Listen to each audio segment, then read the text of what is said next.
మనం దైనందిన జీవితంలో అంటే నిత్య వ్యవహారంలోను, యోగ సాధనా జీవితంలోను అంటే ధ్యాన సాధన పరంగాను భయాలకు, ఆందోళనలకు, భ్రమలకు లోనైతే అటు జీవన యోగంలో కానీ ఇటు యోగ జీవనంలో కానీ మునుముందుకు పరిణమించడానికి అవకాశం ఉండదు. జారిపోవటానికే అవకాశాలు ఎక్కువగా ఉంటాయి అనేటువంటి విషయాన్ని గురించి మనం మాట్లాడుకుంటున్నాం. ఒక సమగ్రమైనటువంటి అవలోకనతోటి ఒక సంపూర్ణ అవగాహనకి రావడానికి మనం ప్రయత్నం చేస్తున్నాం. ఈ దిశలో మనం వ్యక్తిగతమైనటువంటి భయాలు, వ్యవస్థాపరమైనటువంటి భయాలు మనల్ని ఎలా వెన్నాడుతూ ఉంటాయి అన్న విషయాల గురించి కూడా మనం మాట్లాడుకుంటున్నాం. ఎందుకంటే మనకి మన పుట్టుకతోటి ఉండేటువంటి స్వభావం, ఆ స్వభావం అనేటువంటిది సహజంగా వచ్చినటువంటిది, పుట్టుకతోటి వచ్చినటువంటిది. సో ఆ సహజంగా ఉన్నటువంటి భయాలకి కారణాలు అనేకాలు ఉంటుంటాయి. కాబట్టి ఆ సహజంగా స్వభావ సిద్ధంగా భయపడటం అనేటువంటిది వ్యక్తిపరం అవుతుంది. అది కాకుండా మనం ప్రాణం పోసుకున్నట్టు ఉంటున్న బట్టి లేదా మనం జీవిస్తున్నటువంటి ఈ సమాజం కానీ ఈ వ్యవస్థ కానీ మనలో కొన్ని భయాల్ని పెంచుతూ పోతూ ఉంటుంది అనమాట. అది అంటే ఏమవుతుందంటే సమాజం మన నుండి కొన్నిటిని ఆశిస్తుంది, అదేవిధంగా వ్యవస్థ అనేటువంటిది కొన్నిటిని ఆశిస్తూ ఉంటుంది. సో ఆశించటం అనేటువంటి జరిగినప్పుడు ఏమవుతుందంటే వాటికి అక్కడ కొన్ని రూల్స్ అండ్ రెగ్యులేషన్స్ అనేటువంటివి, కొన్ని నియమ నిబంధనలు అనేటువంటివి అక్కడ ప్రారంభమవుతాయి. అది ఒక వ్యవస్థ చేసేటువంటి పనే తప్ప వ్యక్తి చేసేటువంటి పని కాదు అది. సో ఎందుకంటే అక్కడ అందుకే అక్కడ వ్యవస్థా ధర్మము, వ్యవస్థా విలువలు, సామాజిక విలువలు అనేటువంటివి అక్కడ, సామాజిక ధర్మాలు అనేటువంటివి, వ్యవస్థా ధర్మాలు అనేటువంటివి అక్కడ ప్రారంభమవుతాయి. అదేవిధంగా మనం వ్యక్తిగతంగా చూసుకున్నప్పుడు, మన వరకు మనకు చూస్తున్నప్పుడు మన ధర్మం ఏంటో మనకు తెలియాలి, మన విలువలు ఏంటో మనకు తెలియాలి. అంత మాత్రాన అంటే ఒక సమాజం చెప్పినట్టుంటిదో లేదా ఒక సమూహం చెప్పినట్టు ఉంటుందే, ఒక వ్యవస్థ చెప్పినటువంటివే అవే ధర్మాలు అవే విలువలు అనే దానికంటే కూడా ముందు సాధకులుగా మనం చేయాల్సిందంటే ముందు మనం మన బాధ్యతతోటి మన ధర్మాలని, మన విలువల్ని మనం ఏర్పరచుకోవాలి. వాటికి మనం అంకితం అయిపోయి వాటిని మనం ఆచరణలో పెట్టడానికి మనం ప్రయత్నం చేయాలన్నమాట. కాబట్టి అంటే వ్యవస్థను అనుసరించడం కాదు, మన ఏర్పరచుకున్నటువంటి విలువల్ని మనం ఆచరించడం అనేటువంటిది, ఆచరణలో పెట్టడం అనేటువంటిది, మన ధర్మాల్ని మనం ఆచరణ పెట్టడం అనేటువంటిది ప్రతి యోగ సాధకుడికి కావాల్సినటువంటి ముఖ్యమైనటువంటి అంశం. కాబట్టి అందుకనే అనమాట అప్పుడు వచ్చేటప్పుడు ఏమవుతుంది, అప్పుడు వచ్చేటప్పుడు అంటే అక్కడ నేను అనేటువంటి దానికి అక్కడ ఎక్కడ ఏర్పడుతుందంటే నేను అనేదానికి అవకాశం ఉంటుంది. అవకాశం ఏర్పడినప్పుడు అంటే ఏంటి, నీకు అవకాశం ఏర్పడింది అంటే నీకు ఒక స్వేచ్ఛ ఉన్నట్లు లెక్క.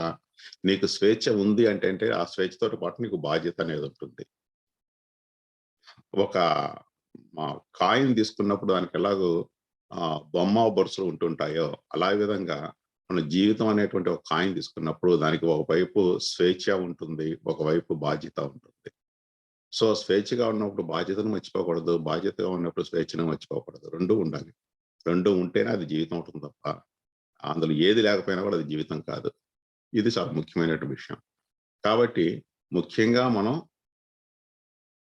నిన్ను నువ్వు గెలవాలంటే, నీదైన జీవితాన్ని నువ్వు సాగించాలంటే, మొదటగా ఏంటి?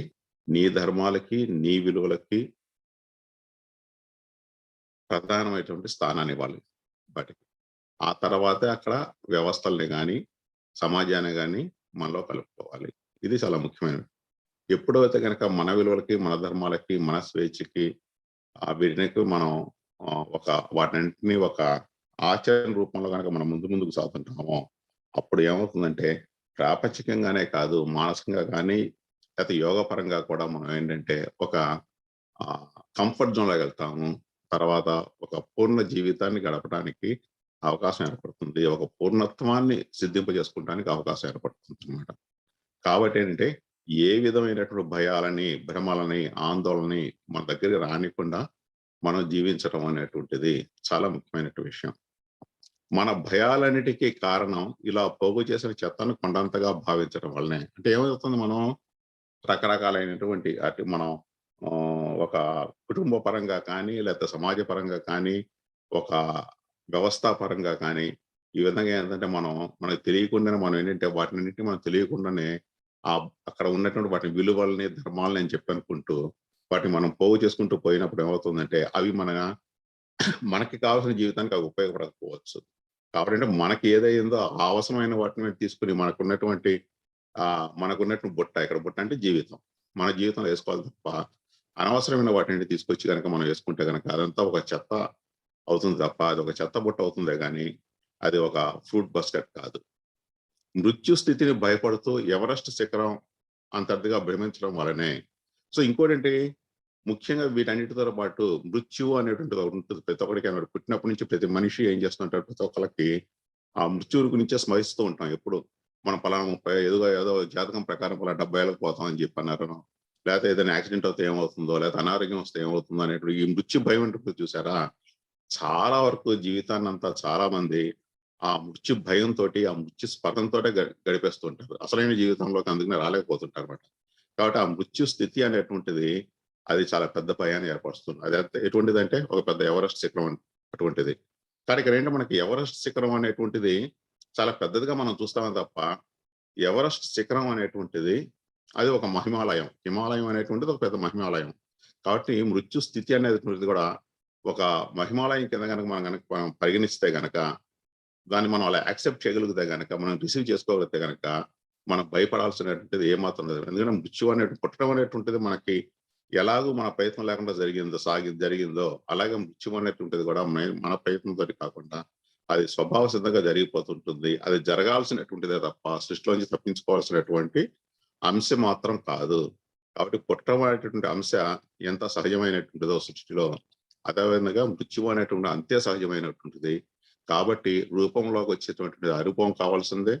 అదేవిధంగా ఒక రూపం దాల్చినటువంటిదంతా ఎప్పుడో అప్పుడు కరిగిపోవాల్సిందే అనేటువంటి విషయాన్ని మనం గనక అర్థం కలిగి దాన్ని గనక మనం దాని గురించి ఎటువంటి భయం గాని, ఆందోళన గాని లేకుండా ఉన్నప్పుడు ఏమవుతుందంటే, ఏ మృత్యు స్థితి అయితే భయపడుతూ అది పెద్ద ఎవరెస్ట్ శిఖరం అంత ఎత్తుగా అనిపించిందో, అదే ఎవరెస్ట్ శిఖరం అనేటువంటిది మనకి ఆ హిమాలయం అనేటువంటిదే మనకి ఆ మృత్యువు అనేటువంటిదే మనకి ఒక మహిమాలయం కింద మనకు అనిపిస్తుంది. సో, సాధకుడు మృత్యు స్థితిని ఎప్పుడు మనం ఏం చేయాలంటే దాన్ని ఒక మహిమాలయం కిందే మనం దాన్ని అనుసరిస్తూ పోవాలి. అంతే తప్ప గాని దాన్ని దృష్టిలో పెట్టుకొని మనం భయపడుతూ ఉండటం పనికిరాదు.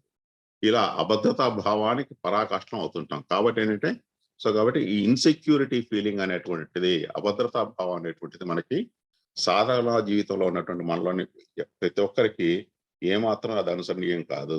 అభద్రతా భావాన్ని పూర్తిగా దూరంగా పెట్టాల్సిందే.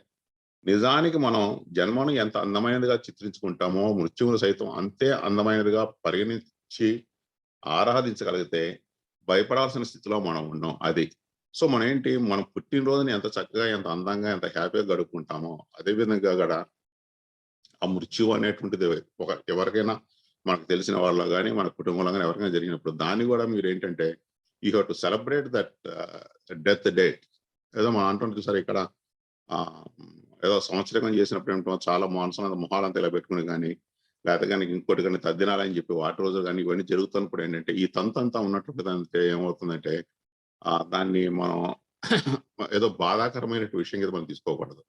ఎందుకంటే పుట్టినరోజు ఎంత బాగా జరుపుకుంటామో అదే విధంగా ఇటువంటి వర్ణించినటువంటి రోజున కూడా ఏంటంటే మనం అంతే విధంగా జరుపుకోవాలి. అందుకనే మనం సెలబ్రేట్ చేసుకోవాలి దాన్ని.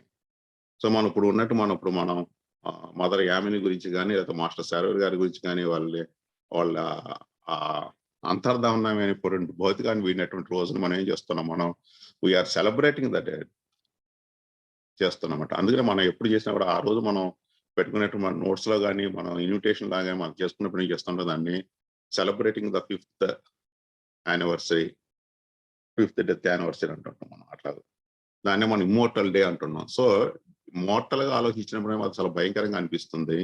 అది ఇమ్మోర్టల్ అనేటువంటి అంశాన్ని కనుక మనం తీసుకోగలిగినప్పుడు అంటే అది ఒక ఆనందకరమైనటువంటి స్టేట్ కి లేదా ఒక జీవితం ఒక పూర్ణత్వాన్ని సంతరించుకుంది అనేటువంటి ఒక భావన నిలబెట్టుకోవడానికి మనకు బాగా పనికొస్తుంది అన్నమాట అది. కాబట్టి అంటే మనం అట్లాగా దాన్ని అట్లా భయపరిస్థితిగా ఉండాల్సిన అవసరం మనకు చాలా ఉంది. దాన్ని ఆరాధించాలి కాబట్టి. కాబట్టి ఆ ఇమ్మోర్టల్ డే అనేదాన్ని మనం ఆరాధించడం జరగాలి తప్ప భయపడడం అనేది జరగకూడదు. అసలు జన్మ రహస్యము తెలుసుకున్నట్లే అది ఎప్పుడైతే కనుక మనకి ఇవన్నీ తెలిసొస్తాయో ఆ పోవటం అంతర్ధానం కావటం అనేటువంటిది, ఈ దేహాన్ని చాలించటం అనేటువంటిది, అది కూడా పుట్టుక ఎటువంటి రహస్యమో ఇది కూడా అటువంటి రహస్యమో, ఇది కూడా ఒక జన్మ రహస్యం తెలిసినట్టే. అంటే మనకి మృత్యువుని గురించి కనుక సంపూర్ణమైన అవగాహన ఉంటే కనుక అది కూడా ఒక జన్మ రహస్యంలో భాగమే అవుతుంది. చైతన్యం కావటం జననం అయితే చైతన్య కావటం రహితం కావటం మరణం. అది రూపం కావటం పుట్టుక అయినప్పుడు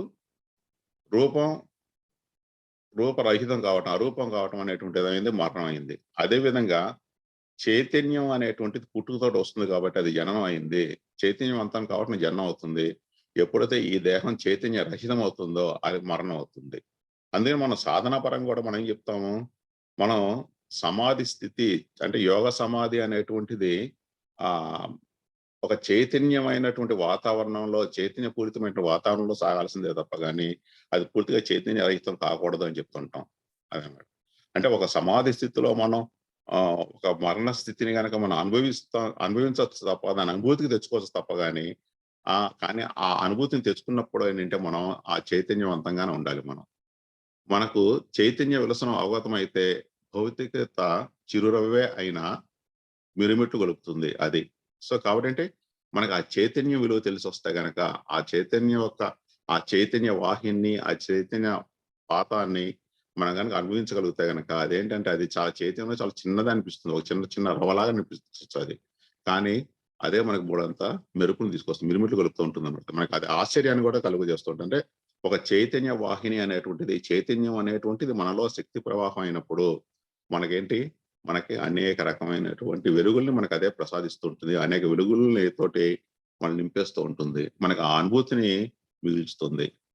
మనం మృత్యువుని గురించి భయపడినంత కాలం మనలో మానసిక నిస్సత్వం నెలకొంటూ మన దేహం నిశ్చేష్టం కావటానికి పూర్వమే మన మనస్సు మరణిస్తుంది. అది సో సామాన్యంగా అంటే ఎప్పుడైతే మనం కనుక మృత్యువుని గురించి ఆలోచిస్తూ, మృత్యువుని గురించి భయపడుతూ, మృత్యు గురించి ఆందోళన చెందుతూ మనం లేకపోతే కనుక ఈ ప్రపంచమే లేదు, మన ఇది అయిపోతుందేమో అదే అయిపోతాం, ఇవన్నీ ఆలోచించిన కాలం ఏంటంటే మనం మానసికంగా చాలా నీరసపడిపోతుంటాం, నిస్సత అయిపోతుంటుంది. ముఖ్యంగా దేహం మరణించడానికి అంటే దేహం అనేటువంటిది చైతన్య రహితం కావడానికి పూర్వమే ఏమవుతుంది మనకి మనసు అనేటువంటిది చైతన్య రహితం అయిపోతుంది. అంటే మనసు అనేటువంటిది మరణిస్తుంది. కాబట్టి ఎప్పుడు ఈ దేహం ఉన్నంత కాలం మనసు అనేటువంటిది ఎప్పుడు యాక్టివ్గా ఉండాల్సిందే, మనసు అనేటువంటిది ఎప్పుడు చైతన్యంగా ఉండాల్సిందే. కానీ లేనిపోని ఆందోళనతో మాత్రం మనసు కనుక నీరసపడిందంటే మానసికంగా మరణించడం అనేది జరుగుతుంది. ఎప్పుడైతే మానసిక మరణం అనేటువంటిది దగ్గరవుతూ ఉంటుందో అప్పుడు ఏమవుతుందంటే దేహం కూడా దానికి మరణించడానికి ఆ మరణానికి మృత్యువుకి దగ్గరవుతూ ఉంటుంది అనమాట. అందుకే కొందరు మానసికంగా చచ్చిపోయి బ్రతుకుంటారు. సో కాబట్టి చాలా మంది అంతే అనమాట. ఆ భయాలు ఈ భయాలతో వాళ్ళందరూ ఒక విధంగా చచ్చిపోయిందంటే కేవలం మనుషుల కింద ఎలాగూ బ్రతుకు ఉండొచ్చు కానీ నిజంగా వాడిని ఏం చేయాలంటే ఒక విధంగా వారు చనిపోయిన వాళ్ళతో లెక్క. ఎందుకంటే నువ్వు ఎప్పుడైతే సైకలాజికల్ గా నువ్వు యాక్టివ్ గా ఉండవో, ఎప్పుడు స్ట్రాంగ్ గా ఉండవో అప్పుడు ఏమైనట్లు లెక్క మనకి బ్రతికినా కూడా మరణించినట్లు లెక్క అనమాట. అంటే ఇన్యాక్టివ్ అయిపోయినట్లు లెక్క. చచ్చిపోవడం అంటే ఇన్యాక్టివ్ అయిపోతున్నాం. అయితే మృత్యువుని గురించి భయపడకపోతే మనం మృత్యువుని జయించినట్లే. సో కాబట్టి మృత్యువుని ఆహ్వానించాలి. మృత్యువుని ఎప్పుడైతే ఎప్పుడైనా సరే మనం దేన్నైనా ఒకదాన్ని మనం కావాలనుకున్నప్పుడు అది సాధ్యమైనంతగా దూరంగానే ఉంటూ ఉంటుంది. పర్టిక్యులర్ మృత్యువు కూడా అంతే. మృత్యువు గురించి కానీ మనం భయపడినంత కాలం మనం దాన్ని గనక మనం రిసీవ్ చేసుకోవడానికి సిద్ధంగా ఉన్నంత కాలం ఏంటంటే అసలు అది మన దరిదాపులకు కూడా రాదు. కాబట్టి అది ఒక విధంగా మృత్యువుని జయించినట్లే. నిజానికి మనం జీవితానికి కాపలా కాస్తున్నంత కాలం మరణిస్తూనే ఉంటాం. సో కాబట్టి ఏంటి, మృత్యు ఎక్కడొస్తుందేమో అని చెప్పి మనం చాలా ఎన్నో జాగ్రత్తలు తీసుకుంటున్నా కూడా అంతంత జాగ్రత్తలు తీసుకున్నా కూడా అంత రక్షణ దానికి కల్పిస్తున్నప్పుడు కూడా ఏమవుతుందంటే మనకి ఆ అభద్రతా భావంతోటే ఏమైపోతుందంటే మనం మరణానికి చేరువైపోతుంటాం, మృత్యుకి చేరువవుతూ ఉంటాం. కాబట్టి మనం వెనుకబాటుతనంతో ఆలోచించడం మాని గుణాత్మకం, సృజనాత్మకం కాగలిగితే యోగ సాధనలో పర్ఫెక్షన్, పరిణతి సాధ్యమవుతుంది. అది ఇక్కడ స్పష్టంగా ఏంటి మనకు తెలుస్తున్నటువంటిది.